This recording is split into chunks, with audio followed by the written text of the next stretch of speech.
본서는 바울의 글들 중에서 가장 길지도 않고 가장 엉뚱하지도 않지만 바울 신학의 전체를 이해하기 좋은 서신이라고 합니다.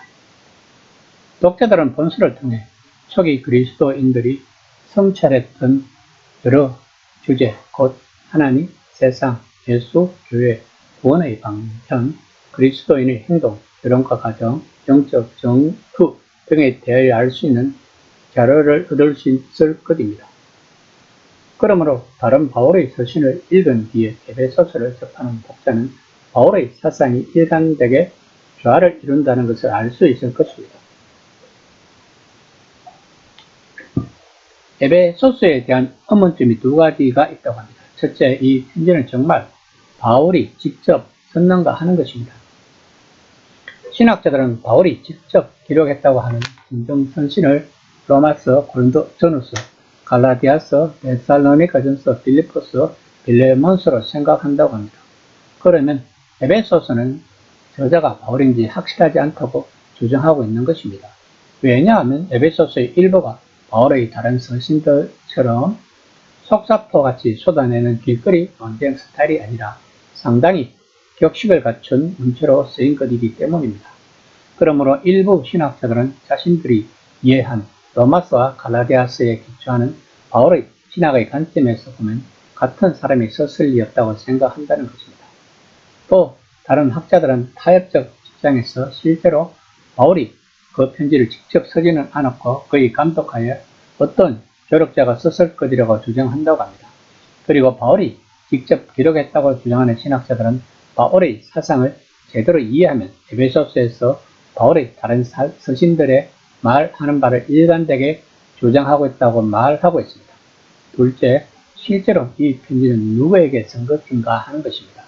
이 서신의 첫 절을 읽고 나면 바로 이 질문이 떠오릅니다.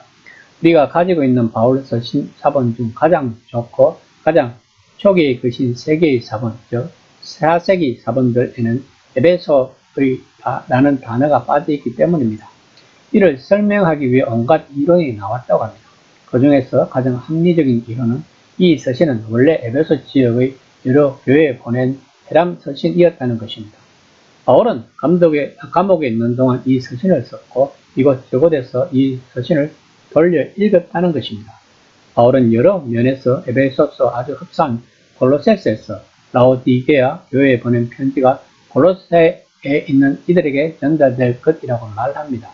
이로 보아 바울은 때때로 회람 서신을 쓴 것은 분명한 것으로 보인다는 것입니다.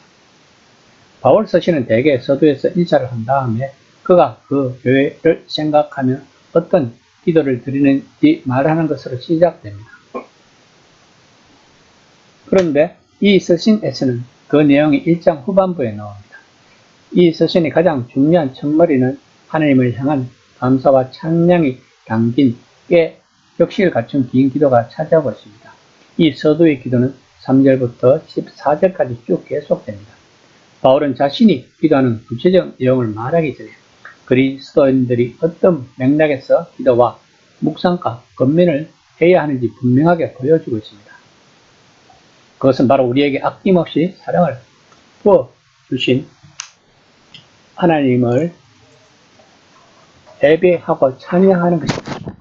1장 1에서 2절입니다.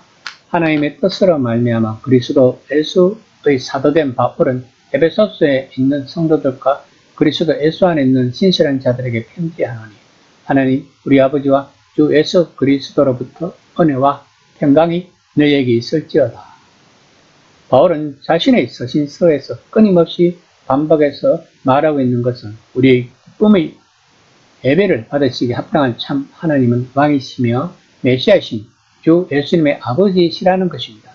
그분은 이방 세계의 신들과는 다른 분이시라는 것입니다. 그분은 그저 신성한 힘도 아니고 막연하게 성스러운 것을 알려준 모호한 영향력이나 에너지도 아니라는 것입니다.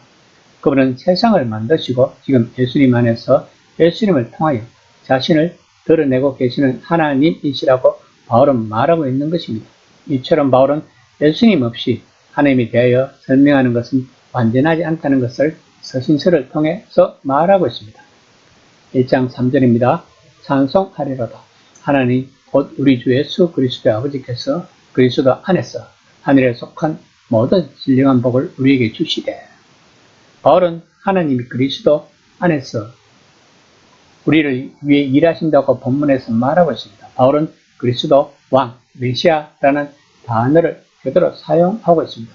이것을 말할 때 그가 말하고자 하는 핵심은 일부 유대 사상에서 그런 것처럼 왕은 백성을 대표한다는 것입니다. 따라서 그분께 일어나는 일은 그들에게도 일어나는 일이며 그분께 해당하는 것은 그들에게도 해당한다는 것입니다. 그렇게 할 때 우리는 무엇보다 그리스도 안에서 그 일을 행하신 하나님을 예배하는 법을 배우게 된다는 것입니다. 그러므로 오늘날 우리가 그리스도인으로서 우리 앞에 놓인 새로운 임무를 감당하기 위해 강해지고 격려를 받고자 에베소서를 읽을 때 진정한 그리스도인의 상과 행동은 예배에서 나온다는 것을 기억해야 할 것입니다. 이 시간 나는 예배를 혹시 형식적으로 드리고 있지는 않은지 한번 생각해 보는 시간이 되었으면 합니다.